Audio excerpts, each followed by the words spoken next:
Hi everybody, my name is Jess and today I'm going to be playing a game called Actual Sunlight. This game I'm going to try and just do the whole thing in one sitting. Most people are saying they can get through it in about an hour. We're going to see how that goes. I know this game can get a little bit heavy, but we're just going to get kind of into it. I don't really know what's going on in this game at all. I don't really know much about it. I just heard it got some pretty good reviews. So yeah. So we're gonna go new game. Yeah, English. Sounds good. Actual Sunlight deals with extremely mature themes, including depression and thoughts of suicide. There we go. Disclaimer. Player discretion is strongly advised, and this game is not appropriate for players under the age of 18. 25, I think I'm good. Do you want to continue? Yes. I'm glad it has those disclaimers right at the beginning. Okay, start right off the bat. Why kill yourself today when you could masturbate tomorrow? Okay. By Evan Winter. Alright. Guy in a bed. I know what you're thinking. Why keep getting up? Day in and day out. Even though your life is going nowhere.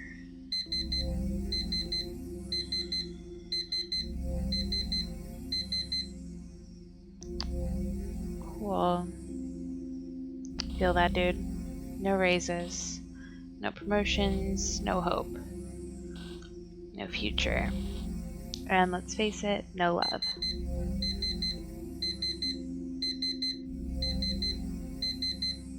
Okay. But don't feel bad for yourself. Feel bad for exploited immigrants who have their fingers shattered while stocking shelves on the graveyard shift at monolithic retailers. Feel bad for the soldiers of pointless wars who have their arms blown off by IEDs. Feel bad for the arthritic long-haul truck drivers who need every firm grasp they have left for the dark roads and the bottom crashing races ahead. No matter how bad things get, none of those people can live the life that you can. A life of pathetic, dick-punching resignation. Sorry, I just hit my mic. Alright. You're lucky. You have food, you have water, and you have shelter. Shelter that specifically includes at least one room with a locking door, an internet connection, and a computer you don't share with your elderly parents. No king leaves you too exhausted from one type of hammering to indulge in another. No bishop lives to tell you not to bash yours. There has never been a better time in the history of mankind to be completely, cripplingly, devastatingly alone, and yet here you are, thinking about giving up on the good times. Not realizing that you still have so much to live for, that there is still so much to jerk off to. Alright, cool. It's much lighter in that picture. After all, the world is alive with people as fat, shallow, and broken as you are. Alive with beautiful women that have been lied to all their lives, who get on buses bound for your pornography. Alive with the seething sadness of all of our breaking dreams. And I hope that you read these words and realize that there is still so much inside of you just waiting to come out. I hope you promise yourself to live to see the day that you truly fall in love at first sight. Lock your eyes onto a look you've waited a lifetime to see. Hit the pause button, take a deep breath, and know what it would be like to be wanted, even if it isn't for the right reasons by anybody, if only for a moment. It's light in these ones where the alarm's going off. Okay. Patient transcript. Evan Winter. Why did you set your alarm clock for 5 a.m. every morning even though you would never get up for it? Why hit snooze for 2 hours? I wanted to start exercising. I mean, look at me. I had to. Then why didn't you? I don't know. I guess the night before, you feel like tomorrow will be different. Every night you think tomorrow is the day you're going to do it. Start exercising? Start everything. Oh, We're like 2 minutes into this already. Okay.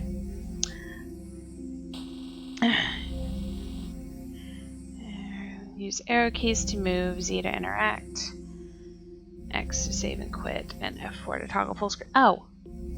My god. Yeah, full screen. Cool. Even though that probably just literally, because I cropped the video. I'm going to pause this for a second. And... Okay, I'm going to stop this for a second. Hold on.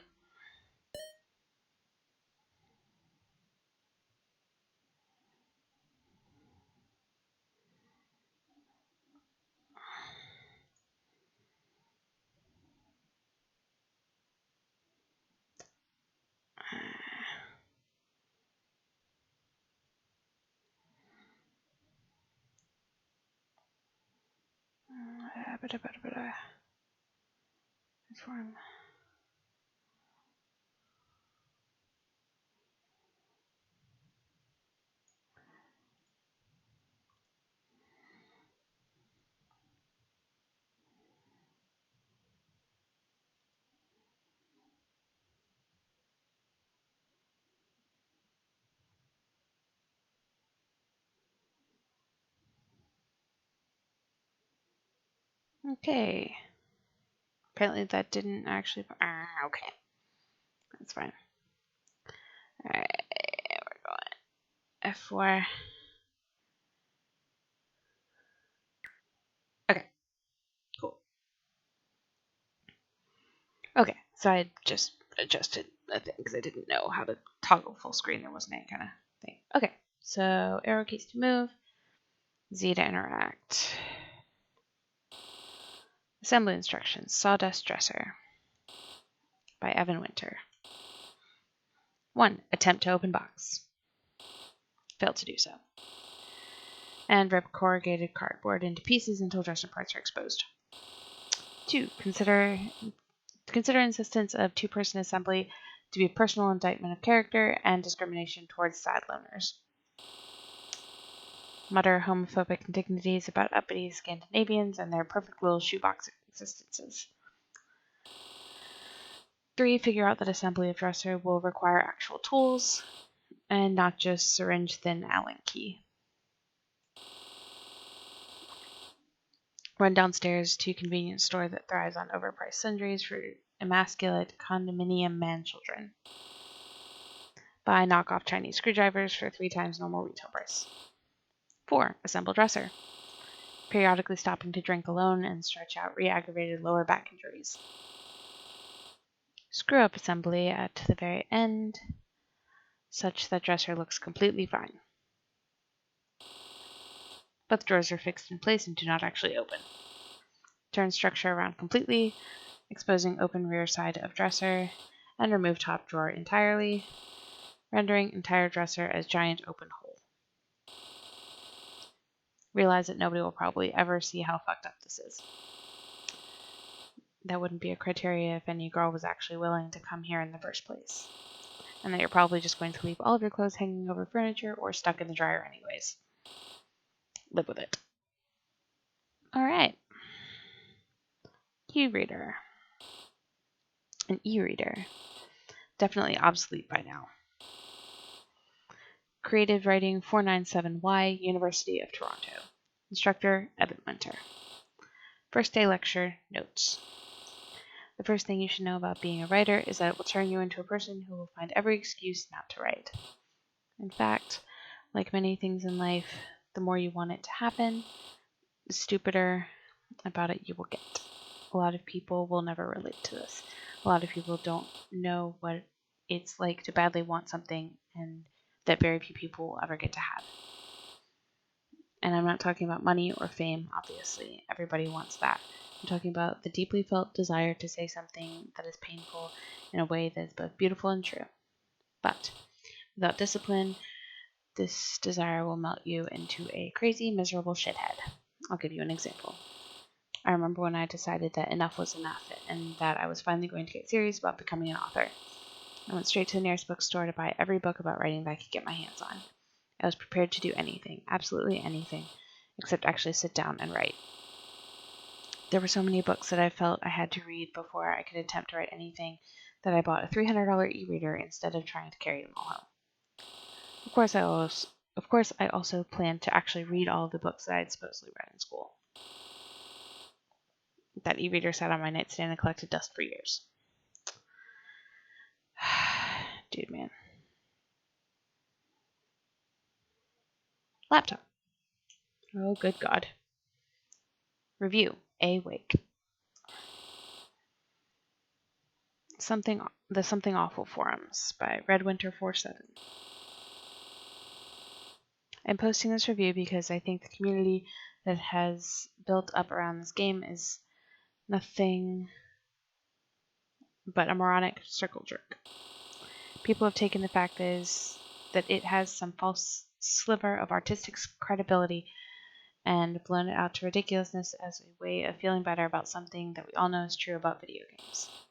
That they are a shitty, anesthetic way that we have spent our shitty and anesthetized lives. I can't talk today, apparently. It is not great that the game has 10 different endings that require over 100 hours of average playtime to see. There's just a way of making you feel like you could be special, which is exactly what you never have. It is not romantic that a game deals with the broad themes of loneliness and despair. You are actually alone. You are actually in despair. You know there's nothing romantic about it. None of it includes a longing gaze into the moonlight. It's just pizza pops and perversion until you have a stroke and your parents spend their retirement looking after you. Finally, it's not filled with rich, textured characters whose relationships and dialogue will pull at your heartstrings. It is hours of endless drivel that proffers completely childish conceptions of intimacy and togetherness for the soul, and pandering purpose of tricking you into the fake warmth of delusionally believing that you relate to something that you only wish you did. Holy crap. And you believe these things because you are nothing. You've never read a book that didn't have a dragon or a laser gun on the cover. I'm feeling a bit attacked right now. I have read some other books, but you live in a filthy dark room with a laptop and a soda-stained mouse pad. Ugh. And you play Awake not because it is about human beings, but because you desperately wish you were a human being in the first place. But you are not. You are not the hero. You are the monster. User was banned for this post. Reason? TLDR. I will not say that word. Tablet. My tablet, I kept it plugged in over here. Transcript, late night show. Guest, Evan Winter. Host, welcome back, ladies and gentlemen.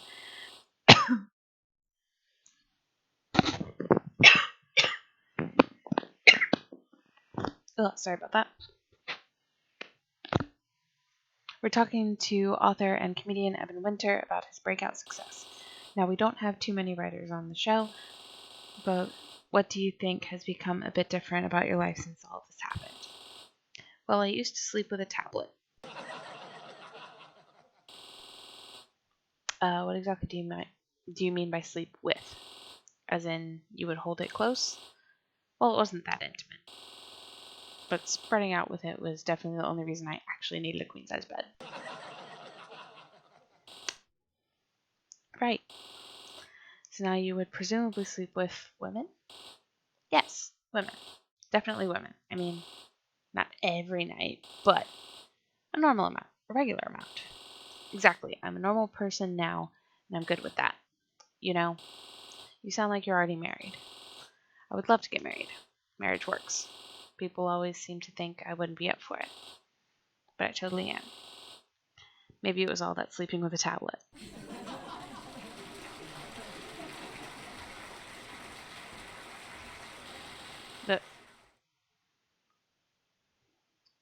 From Junior Assistant Executive Administrator, CEO Office, to Director of Corporate Communications. Subject, no subject. Would you like to look at the transcript below and develop new messaging for transitional compensation interviews by COB? Program is excellent, so the problem is obviously in how your shop is telling HR to pitch it. Begin transcript. Thanks for coming in this morning, Evan. Sure. I wish we were meeting under better circumstances. Time and time again, I've said that the one thing we need in this company, besides our top executive talent, are young people. Young people who don't just go back to bed instead of waking up. Young people who don't just walk around in a trance as if they have no future. Young people who won't let their peers down, even when they're asked to do more with less. Sounds like it would be a shame to lose young people like that. I couldn't agree more. That's why I really hope you'll consider staying on with us, even though your compensation package will be transitioning from a direct model to an experiential one. A what? A new perspective. A new opportunity to really show us what you're made of. I just want to be completely clear on this. You're talking about no money, right? Well, the philosophy that we're embracing is something that we call life stage-based compensation. We want to hone in on exactly what the needs are for each of our employee groups based on their current life phase. So, for an employee of your age and demographic profile, we know that all you're really looking for is mentorship, energy drinks, and a very high quantity of work that will really give you an exposure to the professional environment that you're looking for. I'm 28 years old. I'm not sure what demographic profile you're thinking I fit into. There are a lot of factors there. I mean, there are people here who have families to support, and as you'll no doubt recall from our mission and vision statement, this is a family company.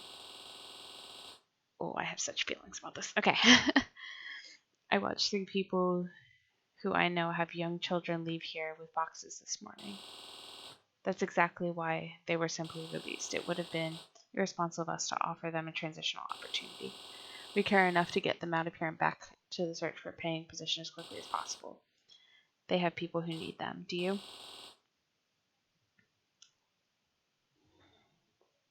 Excuse me, what?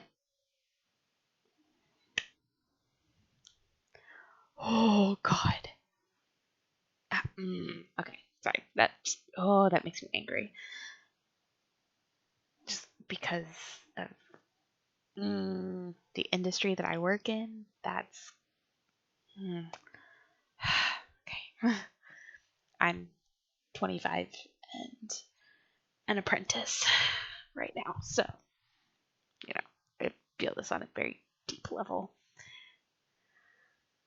No, that was years ago. I gotta get up. Okay. I think I've hit everything in this room. Chair. Oh, God. I screwed my back up a long time ago. Now I have a fancy chair that's probably screwing it up even more. Desk. I used to have a desktop. It's gone now. I just use a laptop in my room.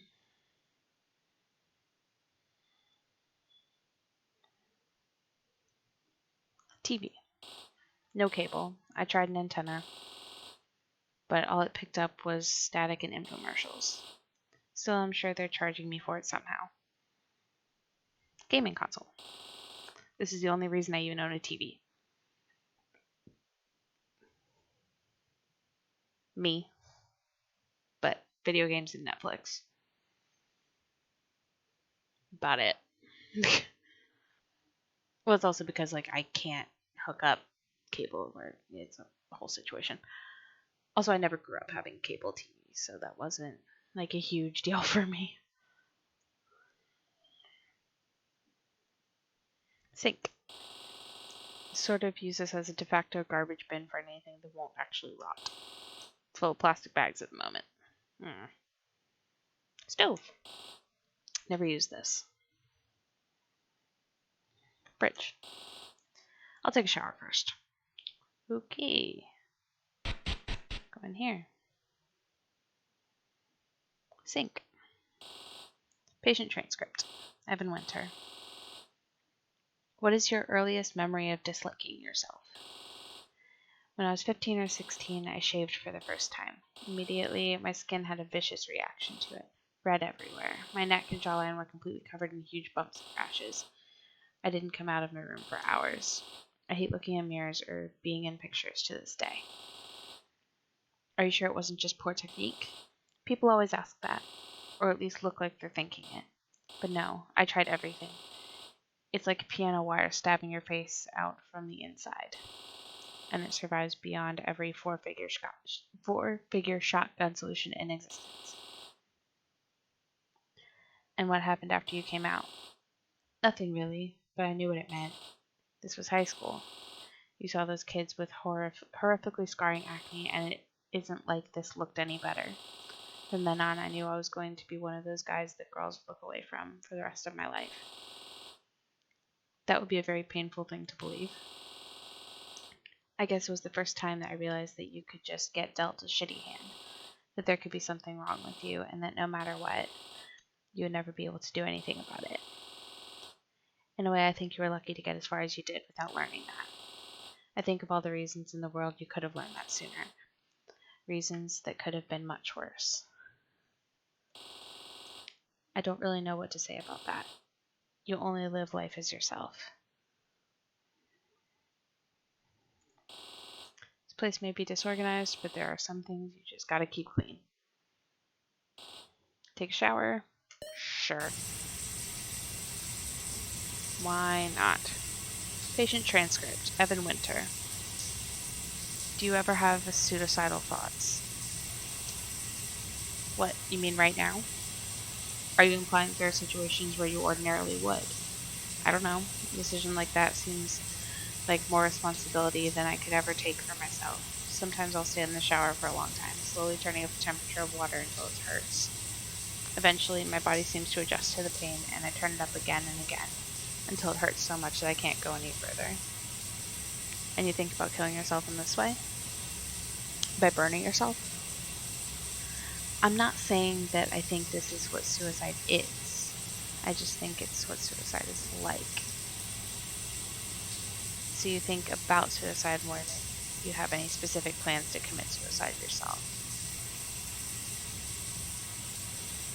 Is that correct? I guess. That's a really interesting way of thinking about that. And I'll get to it in a minute. How often do you think about these things? A lot. How long have you been thinking this way? A long time. And how does thinking about why you want to do this make you feel? Frustrated? Tired? Hopeless? Reminiscent?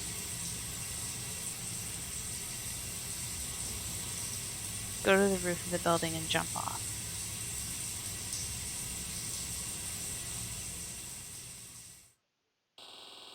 I've got a lot of things due today. I'd better eat something and get to the office.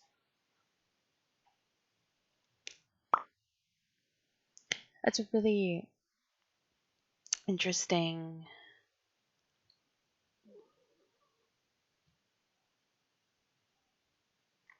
because I've been it's been a bit of a weird thing. I hate that I can't center. Okay. Fridge. An epilogue to the weight loss book I Will One Day Write by Evan Winter.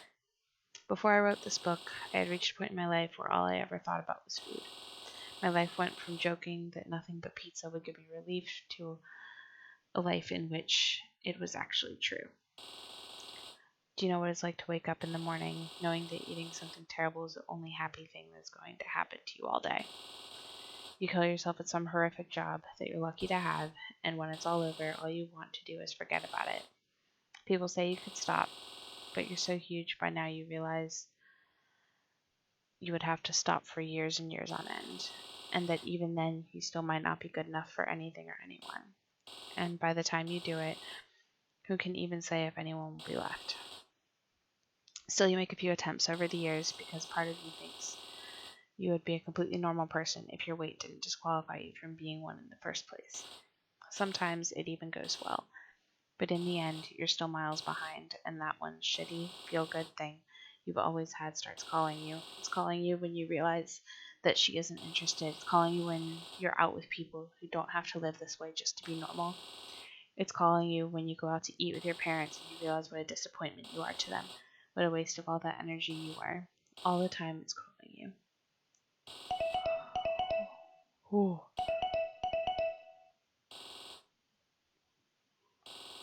Yeah, of course I'll have dinner with you guys this weekend. We can eat whatever you want. It doesn't matter to me. I gotta go to work, Mom. I don't know what's going on with either of them. No, I know. Okay, bye.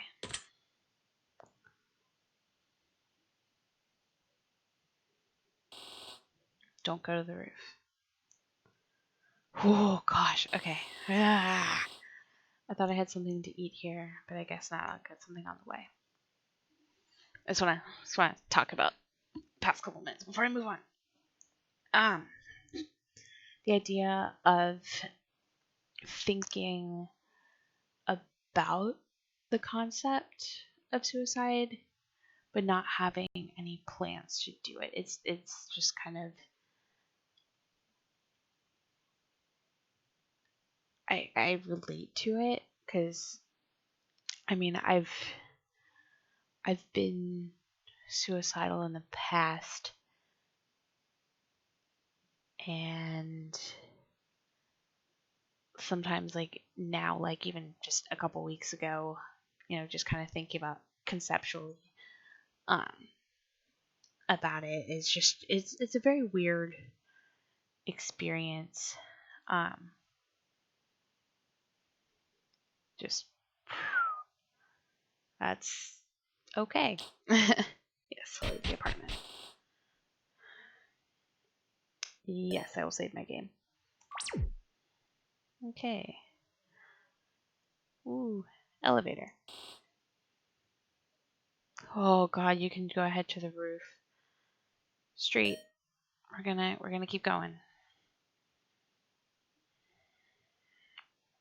Nope, that's not what I wanted.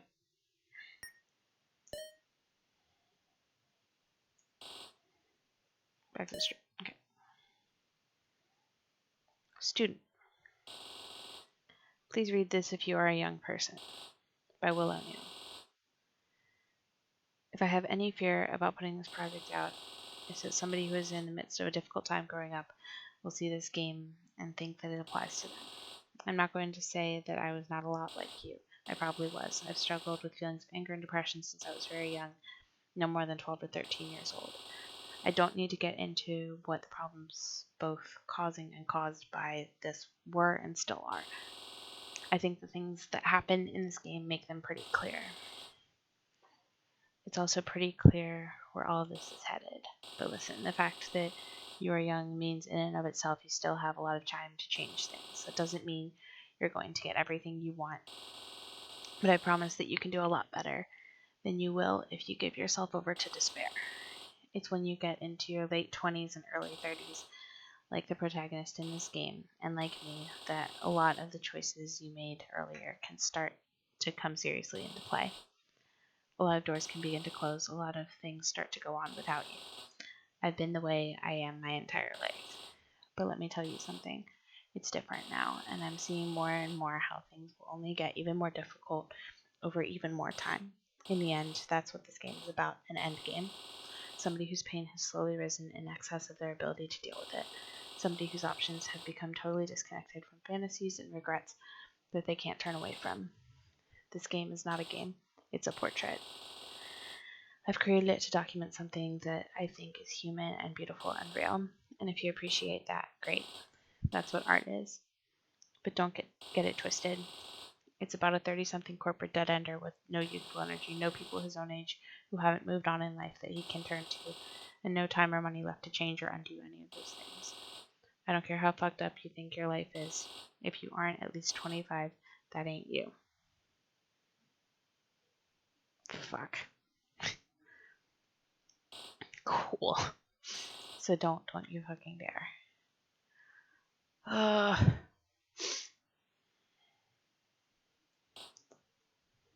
Okay.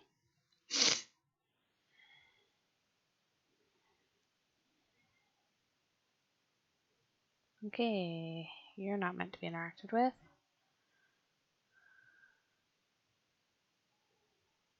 Okay, where else are we gonna...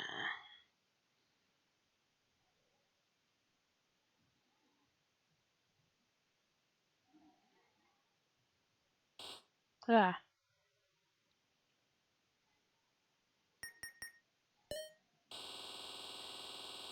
Ooh.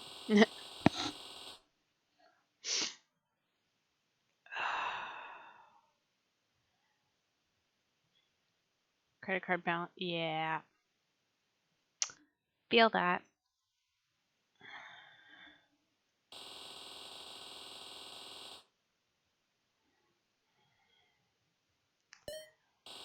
Checking debit statement. Grocery store.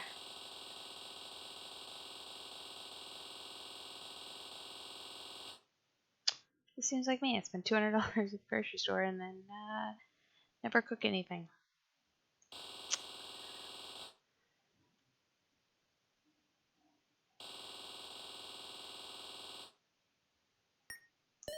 Savings. No transactions.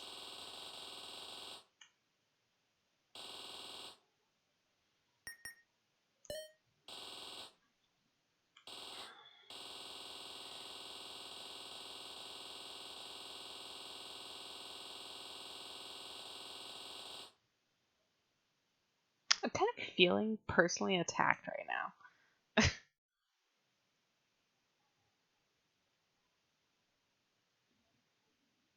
Is there nothing else I can do? Ah.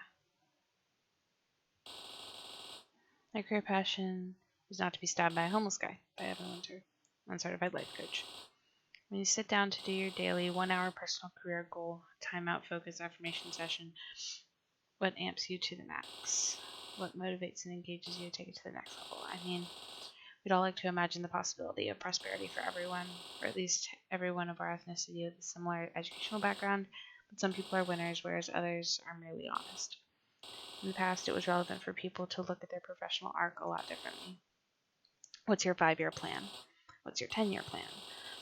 What type of commute or living environment really meets your personal needs? What sort of retirement situation are you envisioning? And how would you like to see your defined benefit pension plan invested? Today, however, the good news is that none of these questions matter. Today, it is simply sufficient to ask yourself if you would rather or not drink yourself to sleep on a vent every night. Nobody likes a 2 hour commute, but would you rather walk 17 blocks instead of winter for a cup of soup? Nobody appreciates an inability to visit the dentist, but would you rather get your teeth clubbed out by a disgruntled police officer? And the people on top, they wonder how they ever lost this plot to begin with. Why did we ever give anyone anything, they say? Why didn't we just ask them if they'd rather be stabbed by a homeless guy? Be a stabbed homeless guy. Okay. I don't know what to say, but I do want to give him something. Okay.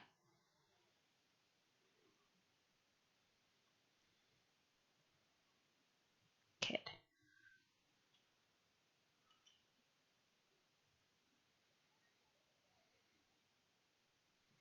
Trying to interact with you, kid. Christmas bullshit by Evan Winter. When I think of what it would mean to be grown up, I have an unshakable impression of going home for Christmas Eve with my wife and my infant children. There are 3 of them, and they're all equally infantile, but they're not triplets. It's snowing outside even though it never snows on Christmas Eve in Toronto anymore. And as my parents open the front door that I just knocked on with one of those big brass things, even though we've never had one, and obviously I don't even know what it's called, the heavenly aroma of an industrial bakery licks us across the face. Through all of this, my wife is so hot. She looks like a compilation of every girl who ever wasted my time. My father hands me a cigar and gives me the good news. We're both amazing at playing the acoustic guitar. It's a Christmas miracle. Later on that evening, I'm sitting in bed with my wife, and she tells me that she will always love me and that we will never die. And that's all I ever think about when I think of having kids, how much of a failure I am that I cannot cause the world I have described here to exist.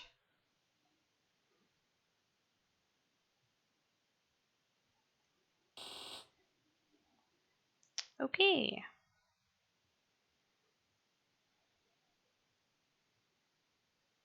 Please tell me there's something else I can can I go?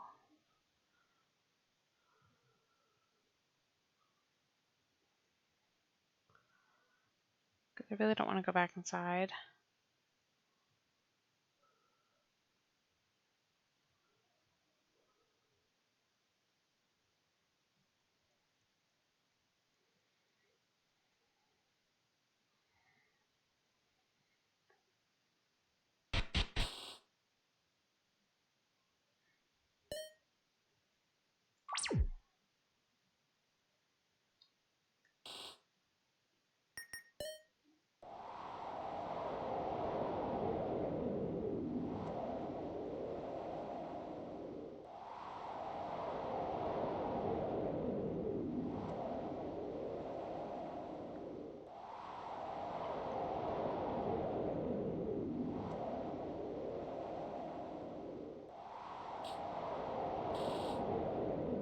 Okay, I was trying to go to work.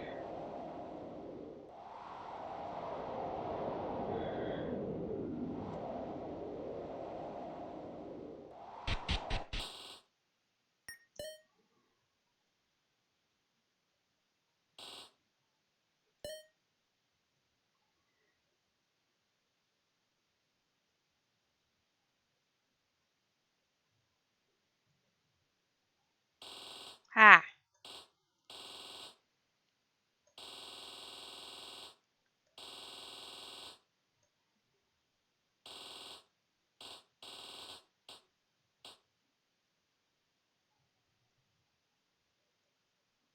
Coffee card. Here we go. Patient transcript. I'm in Winter. Do you understand that in many ways you're very fortunate? What do you mean? You've had access to education and security. You're a white male. There's a great deal of privilege intertwined with nearly everything about who you are. I don't know. I feel an awful lot like a member of that club in name and sight only. I don't have some friend with a cottage. I've never participated in any mud-based fitness challenges. There are no adorable blondes meeting me for blind dates at ironic board game cafes. Those aren't the types of advantages I'm talking about. I know, but they're the types of advantages that education and security make worth having in the first place, aren't they? What would even change if I lived some kind of cart life for $7 an hour? What do you think? I think it would just mean being openly rejected by the types of people who only pretend to accept me now.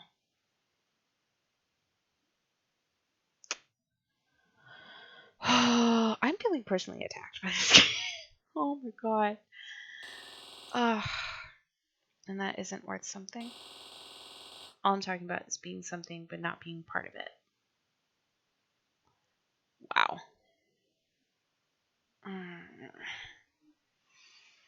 I say as I'm literally sitting in my room recording a video while everybody else is at a party because I just didn't feel like driving like 45 minutes or having to carpool with somebody and have no control over when I'd get to leave. Oh god. Wow. Alright. Yes.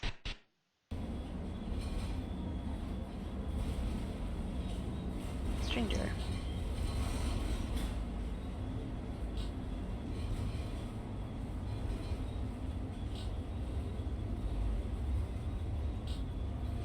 All of you are just not going to say anything. Ah! All strangers are entrepreneurs by Evan Winter. Hi, I noticed that you made eye contact with me for half a second, and then immediately regretted it. Allow me to introduce myself. I'm a fucking asshole. I'm disgusting. Do I want to talk to you because I sincerely cherish a genuine sense of community and goodwill towards men? Nope. I'm an absolute loser. Bothering one stranger after another, an awkward revelation of my own failure. Oh god.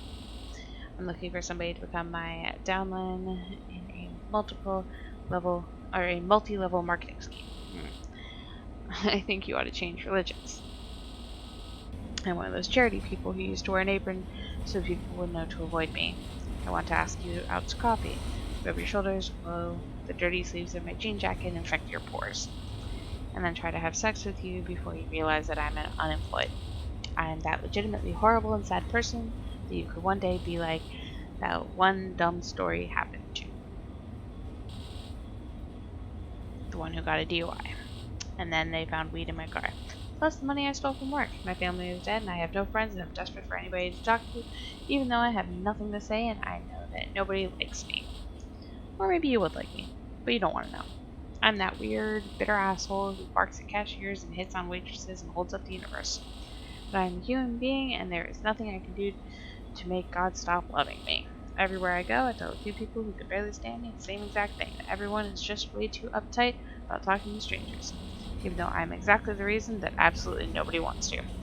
Then I say, chill out, or some other extremely dated piece of slang that solidifies me as even more creepy. This is when you realize I am trying to look at your boobs. Or your shoes. Or they don't even have the confidence to meet your eye line. And some type of instinct dawns on you that says, hey, your shoelace is untied. That was an interesting interaction. Let's, oh, okay.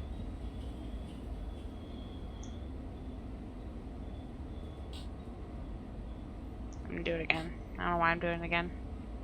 I'm not gonna do it again.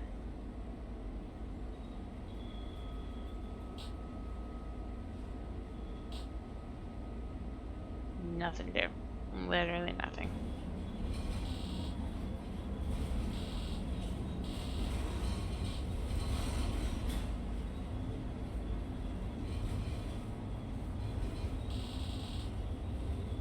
Oh, good God. You're gonna make me go all the way to the end. Yes. Cool. I guess I'm at work now. Poster.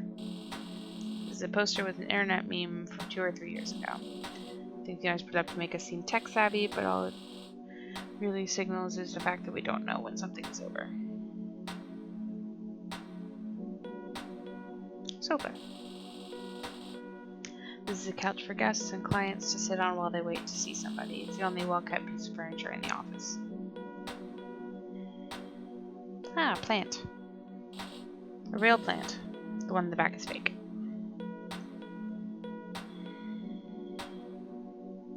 Oh god.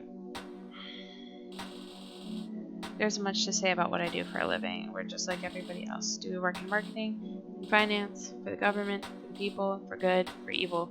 Doesn't matter. No matter what, if we can make money off of it, and you ask us if we can do it, we say yes. If you ask us if what we do is effective, the middle managers who hired us, whose job security depends on us having been effective, we'll tell you yes. If you ask us if what we do is important, we'll point you in the direction of a media channel that makes a living off of reporting on our industry, and they will say yes. A lie that everybody can pay their mortgage with becomes the truth faster than you would believe. But in the end, we're really just a bunch of white people pushing piles of money around in circles while reality occurs in parts unknown. We go to conferences, and the maid breaks their backs cleaning our hotel rooms. We eat at restaurants while the cooks trip and immolate each in blistering oil. Janitors have heart attacks buffing floors and graveyard shift for 30 years, and all of this for what? Networking, best practices, leadership. But we don't let anyone into the network, and we don't practice anything, and we don't lead anyone anywhere but someplace fucked up, where we get paid and they get dick. Then everyone goes home and does their job in the same way anyways, doing exactly whatever some boss wants. So who are we and what do we do here? We send emails, we go to meetings, we hope one day to get high enough to become invincible and to be rewarded even when we fuck everybody and everything up. Sometimes I think, could I go my whole career without doing a single useful material thing? Did a street sweeper eclipse my social utility the day he picked up a piece of gum? Interesting way of thinking about it. I have a very different outlook on my job. That's just because of what I do. From Paul Young, Senior Partner Chairwoman, to all staff. Dearest employees, it's a bittersweet mixture of joy and sadness I must announce my divestment and resignation from the company, effective immediately.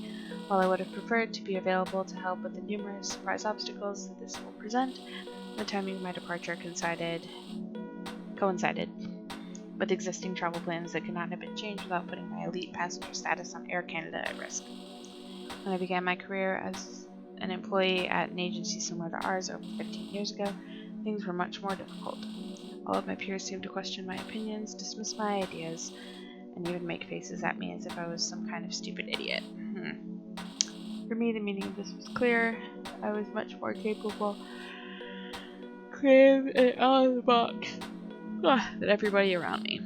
A true maverick. With the agreement of my husband and his financial support, I founded this organization. The point of the story is clear. You've got to live your values. You've got to choose the life you want to live and make it happen, just like I did. I've often asked myself why I always seemed stressed out and miserable, as if some horrifically ignorant force, oblivious to its own recklessness, is compelling you to do things that don't make any sense. Someday I hope you realize that you can do whatever you want. You just have to go for it. The next chapter in my life, for example, will be through a line of motivational handbags that I actually did.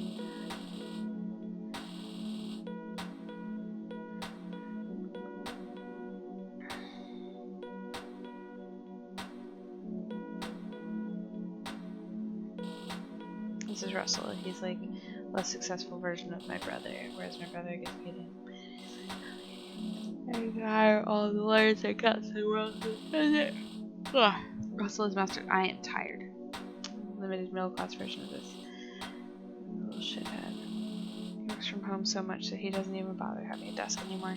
In fact, he really only shows up to the office to watch sports highlights on the plasma screen that we bought to facilitate better team collaboration. He's the kind of person whose enthusiasm is so facile and transparent that everything he says to you is like an insult to your intelligence, assuming you have any. When it's all over and everyone who actually does anything has been completely outsourced, the Russells of the world will be the last man standing in the corporate megaverse. They'll be on conference calls to their bosses in China, going on about how everything is going great, just great, except for the following people who have really let them down. Yeah, they're just not hitting it. They're not getting it. I'm just looking at this stuff and geez, I don't know. It's just not right. What do you guys think?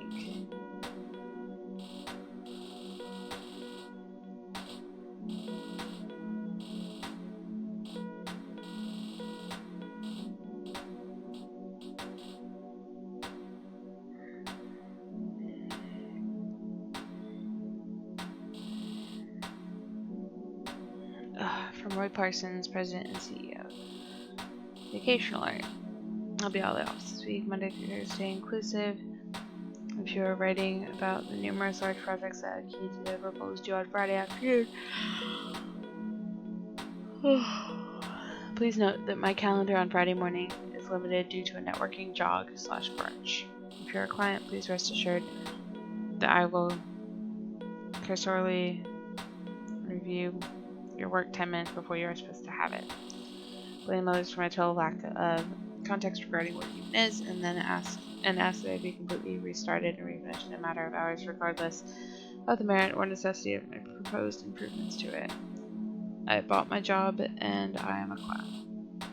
In my bottom desk drawer, though, is a god-awful television pilot I wrote about how I am a genius who brings a magical finishing touch to all the work and company who is overjoyed to bask in my creative glory despite my near continuous absence, my petulant childness, my total lack of solidarity with the people I'm supposed to be leading. There's a scene where a beautiful 22-year-old graphic design intern tells me how artistically inspired she was by the mixtape I gave her of all my favorite bands, including the one I used to play in. I seriously have no idea how fucking retarded I am. Very truly, Roy Parsons, President, CEO, Chief Creative Officer, Ideas Guy. Wow. Sad thing is I know people like that.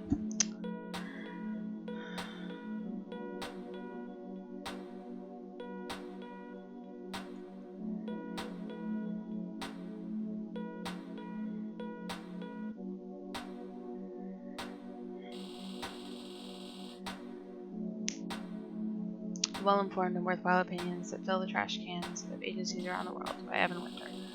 I like the idea of having statements that specifically talk about the impact Our product has on customers, but how are we really telling our brand story? The still image of an inanimate object really needs to have a stronger sense of movement throughout. This line of meaningless rhetoric in this thing is fundamentally about absolutely nothing, really isn't adding any value. I saw this thing last night in a movie and loved it. Our thing should be just as good, because even though our budget is 1/16 of what it took to create that, I can still remember a time when it was only half. Okay, here's the deal. I don't like this thing. I don't have any real reason for disliking it. I dislike the way that certain people don't like pickles. Or reggae. It's just idle preference. I didn't go to school for marketing or advertising or design or writing or anything like that. I just got a job at a corporation and one day decided to shelve me here because they figured at least there was a hard limit to how much damage I could do. Other possibility is that I'm actually very intelligent but in the wrong gender or ethnicity. Ding! And I needed to be put somewhere prominent but ultimately harmless. Either way, I've either come to not care that my actions are devoid of any rationale, or even more dangerously, I believe my intuitions represent some sort of natural capability. I've either always been like this or consequently started my own company because I was incapable of working for someone else.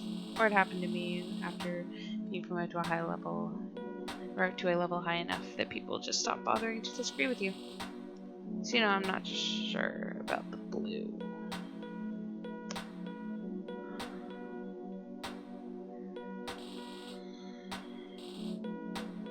I have to talk to everybody. Tori.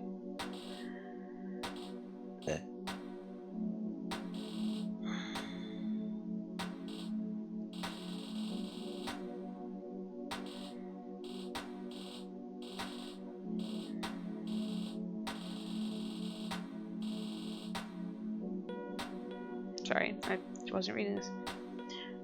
Tori. Sorry, it's just too early in the morning to have Natasha glaring at me. Sure, what's up? Nothing. What did you do all weekend? Did you go out? On Friday, yeah, I went to the Jackson right after work until 3 in the morning. Don't remember it and never meant to. Don't start. I'm starting. You live in downtown Toronto, have all the free time in the world, and you go to a sports bar in a chain hotel. Why are you even alive? I don't know. I'm not into this hipster bullshit. What hipster bullshit? You mean cool and interesting places? Drinking is drinking. What's the difference? Between sales convention tourists and people your own age? Is that a serious question? And I am not a hipster. Even if saying so proves it. No kidding, your parents aren't nearly rich enough. If you hate money, I can help you with that. All I'm saying is that the worst thing about nice things are the people who can afford them. Nice things would be better off with you. I don't know, it's just sad. But you love being sad. It's cool to be sad. No, it isn't. It's just sad.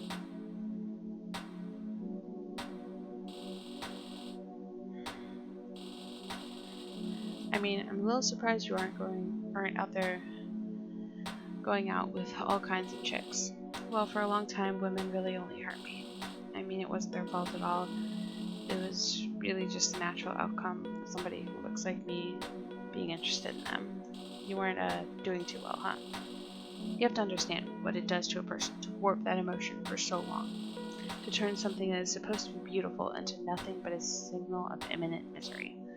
Well, we all know what that can be like. No, I actually don't think we all do. Most people, they win some, they lose some. And it's all just some fucking song on the radio. That's a lot different than knowing for certain that your love is something that is going to hurt people you care about. That it'll only hurt you too. Still, you've got to try. No. The only thing you've got to try is never feel a goddamn thing for anybody. Because you don't want to make them feel awkward. And you damn sure don't want their pity. So what do? Nothing really. You try to be cool until you can't stand it anymore, and then you just stop talking to them. Boy, you're a real pal. Oh, I know. And believe me, realizing that you can either be a bad guy or a non-guy is the point where you just stop talking to women completely. Oh, so you stop talking to women you were attracted to completely. Well, sometimes you meet somebody and you just don't have a choice. Maybe all that pain just seems worth going through all over again. Maybe you think things will be different this time. No. You know better than that. You just, I don't know. I know it's really stupid, and I know it isn't even true, but I really, really love her. Well, we'll be right back after these messages with Evan Winter, the stupid liar.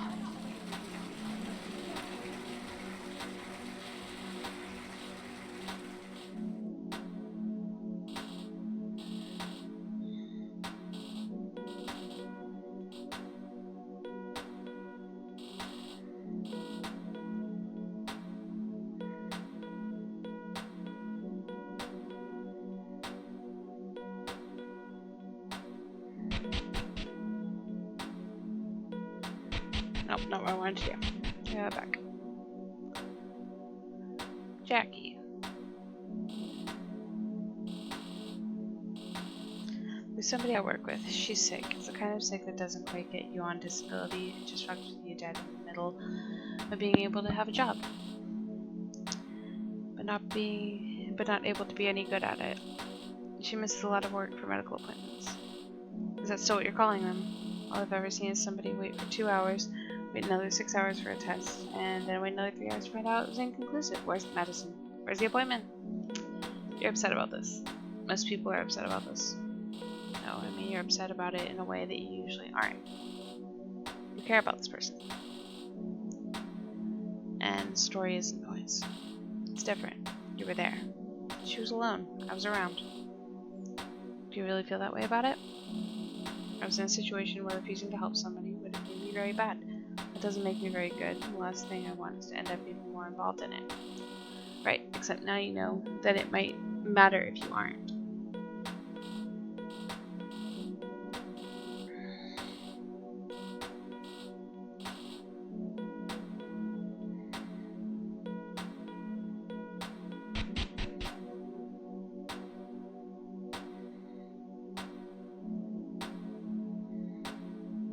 I feel like I've been doing this for much longer than an hour.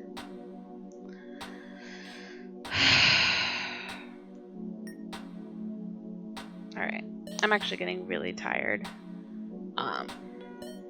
So I'm gonna save this here.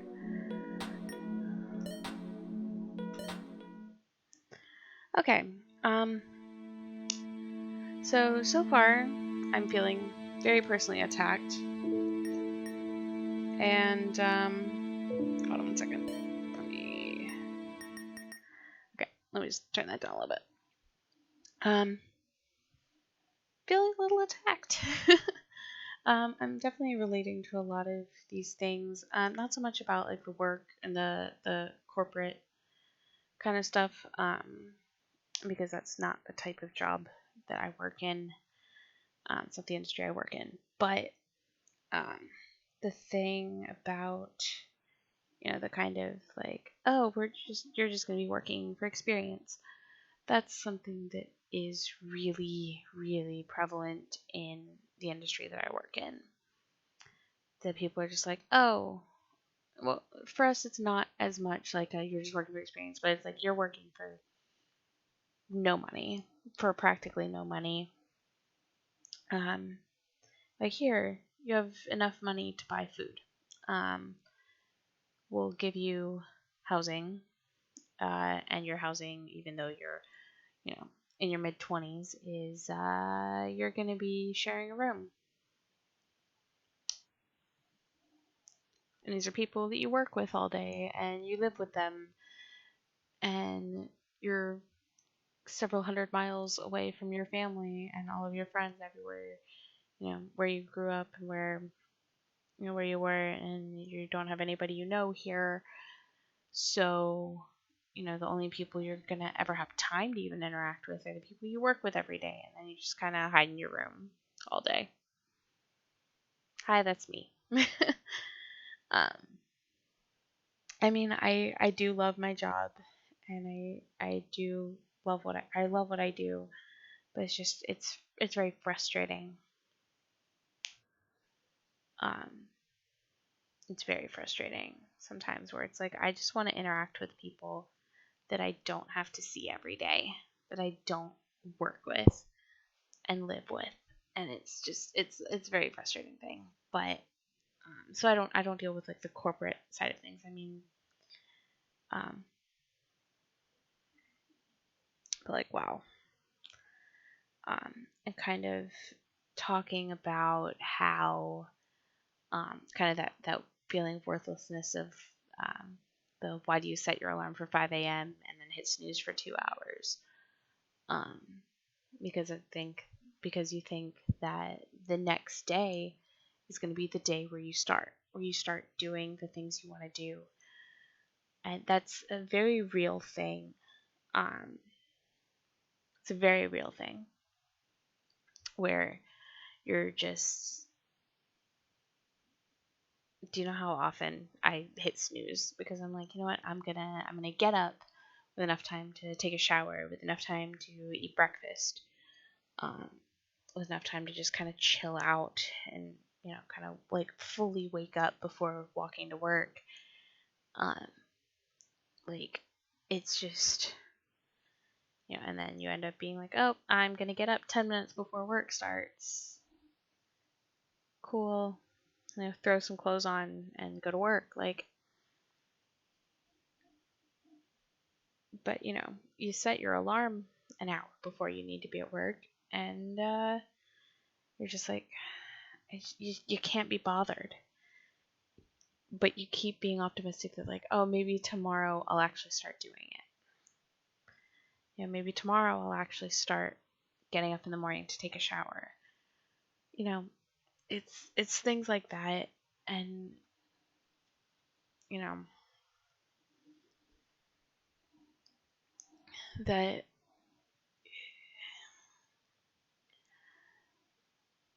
people who haven't dealt with depression don't think about, like, it's normal for them to be like, oh, I'm going to get up in the morning, I'm going to eat breakfast and go to work.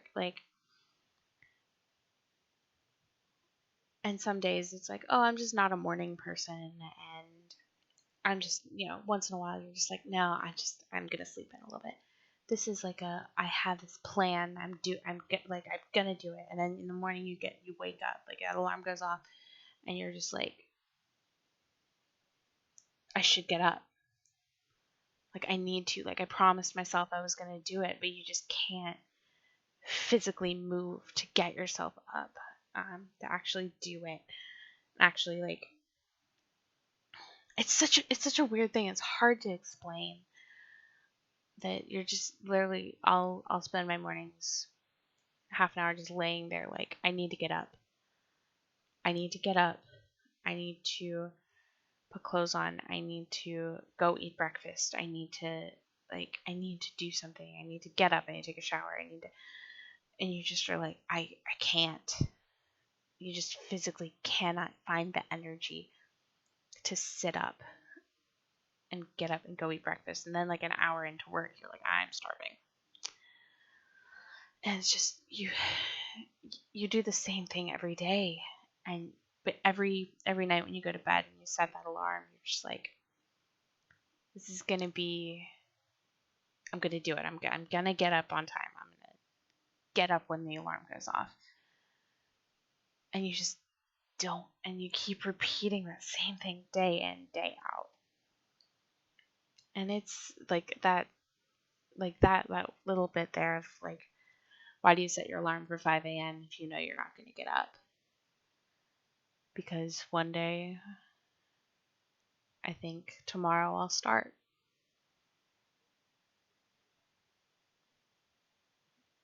Start doing it tomorrow. And it's a very kind of toxic way to live. And like you know you're doing it. And that's the thing that most people don't, not most people. People who don't have things like depression or anxiety, they don't understand. We know that this is not logical, that we're not being logical. We know this is going to happen. We're not dumb. We're not like making an active decision to not do the thing. We know what's happening, but you just can't find the energy to do it. You can't. It's like, I know I'm being irrational. I just still can't find the energy to do it. And it's hard. It's actually very hard.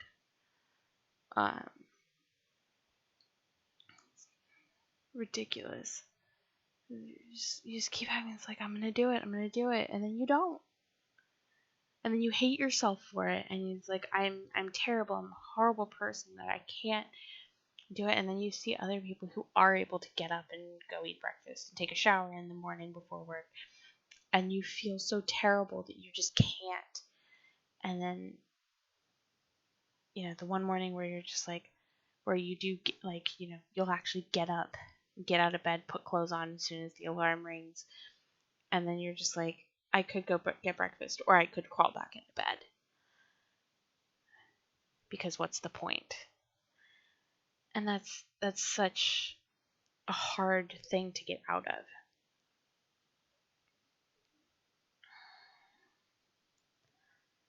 And it's I'm basically repeating myself at this point now, so I'm gonna leave that there.